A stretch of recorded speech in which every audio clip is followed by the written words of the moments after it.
Hello, hello! Mapagpalang araw mga kahayupan and welcome to Hope for Strays, Daig Kayo ng Furbaby Ko, na kung saan we see strays as homeless and not hopeless. Ako si 𝗙𝗆𝗆𝗆, ang tita ng bayan and your local host. Present for today's latest chika, I'm 𝗷𝗶𝗵𝗻𝗆, your cutie marites. At ako naman si Idol Red Avila, isa rin sa mga host ng podcast na to. Uy, si Idol pala to eh. Anyways, in this episode, makikilala nyo ang aming fur babies mula sa aming fateful encounter hanggang sa destined doom to forever. Well, as much as we believe in the power of fate, bibigyan din natin pansin ngayong araw ang mga di pinalad ng tadhana. Isa na rito ang dumaraming kaso ng stray animals at mga aksyong na ipatupad para sa kanila. Apparently, hindi lamang pets ang nangangailangan ng care. Siyempre ako rin. Hindi yan joke Pero ayun nga, in all seriousness, let's all think about the strays that we always see and why they also need care. Para samahan tayong i-discuss ang reality of strays' lives in the Philippines, let's welcome our special guest from 𝗷𝗷𝗆𝗆𝗆, the one and only Daig Kayo! Oh my God! Hi girl! Thank you so much for joining us here today! Hello everybody! Thank you very much for having me for this podcast. It is such an honor to be a part of a good cause.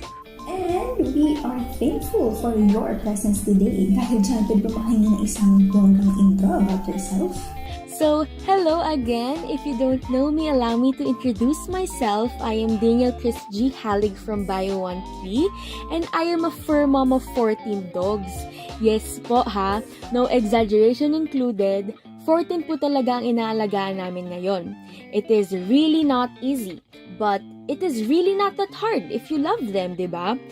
They are so lucky to have us as parents, and I am so lucky to have them as well. Uy, dami niyan Pero even so, I'm still glad that we share the same beliefs and thoughts regarding pets and animals. Ayaw nga pala, speaking of pets and animals, kamusta naman pala mga fur babies ng ating mga fellow hosts? Pag ako may suot ng tsinelas, laging sa akin lang yung sinisira ni Fugo for no reason. Or if meron man, hindi ko gets. Kasi yung sa family ko, hindi niya ginagalaw. Like, what is that? Ang funny pero mostly concerning for me. But anyways, ikaw Red, how's Steve and the others? Ayun, patay gutom pa rin sila Steve. Pero kahit paano okay naman sila. Ikaw Bea, yung sa inyo? Actually, today, kaisa ako ng mga audience natin na although personally walang fur baby, ay naantig with their wits and charm na parang nakalulok ng happy pill. Alam mo, hopefully, hindi ka kunan ng ulam ng mga pusa mo rin. And Bea, I honestly couldn't agree more. God, it's really good to talk about our fur babies, no? Kaso, this leads me to wonder kung paano yung overall condition ng stray animals na nakikita natin on a daily basis, you know? Exactly the chika that I'm looking forward to hear. Ngayon, marami ang kaso ng stray animals sa bansa. Ano nga ba ang ganap sa kanila? Ayan, ito na. Ang unang tanong natin para sa guest natin. Ano sa tingin mo about sa numbers of stray animals na nakikita mo sa streets, news, or shelters online, and what it says about the Philippines' approach to animal care and protection? Well, very good question, Red. And to answer that, I think for the past few months, I have seen and observed that there have been multiple posts regarding animal cruelty where people are concerned about neglected pets from irresponsible owners, people who purposely hurt animals, and other terrifying cases. It really breaks my heart, you know. Imagine we live in this world where these kinds of treatment continue up to this day. But luckily, humanity doesn't fail to rise from this issue. Multiple groups continue to assist local shelters and overall care for the strays while educating others about the reality of stray animals. Thus, the persuasion of adoption from the local shelters or the adoption booths placed outside of malls, pages from respective universities that take care of strays on the campus, and many more. Marami pang iba. It became an eye-opener to the majority. This has given me actually a spark of hope, you know. O, diba? Social. A spark of hope. Pero totoo. That shares the thought that it isn't really too late for us to take action and for these animals to have their forever homes. So yeah, that's my answer to that question. I really hope that I answered it precisely. It's really unfortunate to hear about those kind of news, Mimi. Pero huge thank you for bringing this up rin for today's podcast kasi it's not every day na may mga taong aware sa nangyayari sa mga stray animals in general. Swerte na nga lang sila kung may makatulad sa kanilang matino or ma-adopt sila ng families or makuha ng shelters. But for the rest, we will never know. Actually, speaking of shelters, I'm not sure kung anong shelter to, pero I remember seeing a post sa Facebook about adoption booths na nakaset sa Ayala Mall, na alternate silang nagpe-present ng mga aso and ng cats, I think on a daily basis or weekly siya. Wala, ang cute lang ng idea kasi they're bringing the sheltered pets straight to the public, which not only guarantees a quicker way for the animals to get their forever homes, but also a way of awareness for the majority, you know?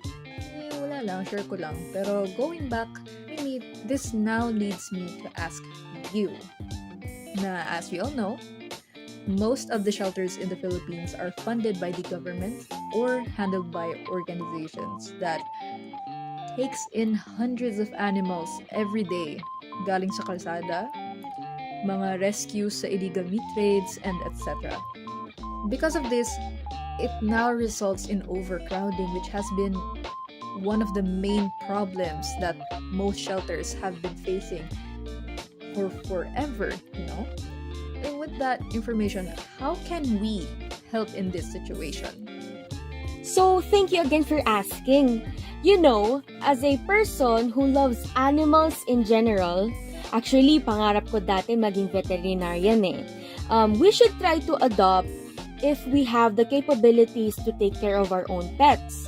We can also volunteer and donate items, foods, treats, or any help kahit ano in shelters of our own choice. And of course, to also spread help and fun and memorable experiences na din to other people, we should also try to encourage or promote others in adopting animals in shelters, especially in this kind of conflict that we are discussing about currently.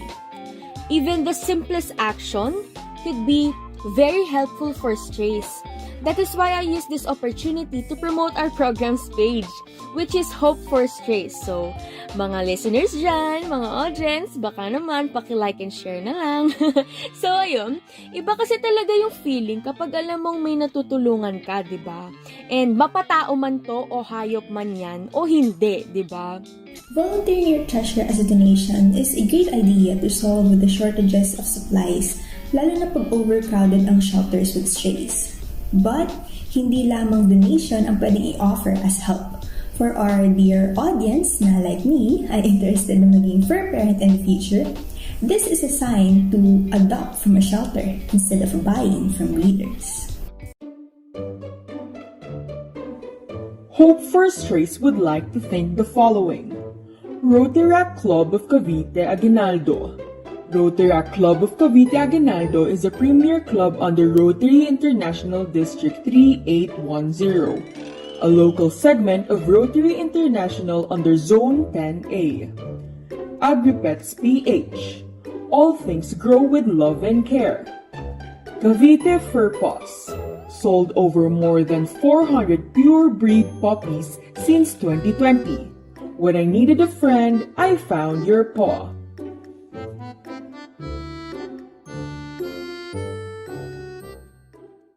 Speaking of Marcini, as someone with tumataginting na 14 beloved dogs and overflowing compassion towards animals, what is Hope for Strays advocacy and program to you?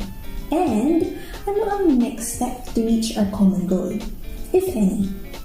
You know, Maring Bea, ito na nga ang latest. The program to me is an action fueled with passion and pure intentions to truly help strays from getting abused and to help them find a forever home. Again, katulad nga ng sinabi ko kanina, as a person who loves animals in general, what I can do and all of us can do is to volunteer with the program when it comes to donating and promoting it to other people and to encourage them to adopt a fur baby to their lives. Kasi, based on experience, mag-iiba talaga ang daloy ng buhay mo eh. Kapag may alaga kang hayop na mahal mo at yung ramdam mo na mahal ka din. So, yeah, I really do hope that this advocacy will not only be me as someone who takes action, but rather, I hope that I would be the center for a new change together with other people. Wow, ang gaganda ng mga sagot ng guest natin. Palakpakan nga natin. Of course, for the win talaga si Idol with her 14 training angels na nasa frontline siya ng chika about the situation of strays and kung paano sila matutulungan. Tamang-tama ka dyan, my dear cutie Marites. And thank you very much again, Daniel, for your heartwarming answers. It has been a pleasure for having you here with us today. Maraming salamat din po sa lahat, and I would take this opportunity to share na paalala lang po din sa ating mga audience to always take care of your pets and to consider adopting from a shelter. This would really be a very, very, very big help for strays and to their caretakers. And also, take the initiative to report people if there have been acts of abuse and improper care of people to animals. Syempre, yun ay hindi healthy sa ating society. So, ayun po. Thank you again. Dadagdag ko na rin for everyone here listening not to always be kind and good to strays, even if they're not yours. Kung hindi, ako mismo magre-report sa inyo sa PETA. Char! Anyways. Thank you very much for tuning in today. I'm 𝗷𝗃𝗿𝗆 and make sure to give a spark of hope to strays by leaving a like before ending the podcast. At saka huwag niyong kalimutan i-follow page namin ha. At saka i-share niyo tong podcast na to para sa friends and family ninyo. Now, see you next time ha. Ako naman si 𝗷𝗃𝗿𝗆 at mag-iingat kayo lagi ha. And that's a wrap. Yes, I do believe so. Thank you very much again, Daniel. To my co-hosts, Bea and Red. And of course, to everyone for taking part of this production, making this podcast a reality. May this session be of good value and a lesson to all of the listeners, both old and new. Again, my name is Paula, and this is Hope for Strays. Daig Kayo ng Furbaby Ko. Bye-bye! Bye-bye!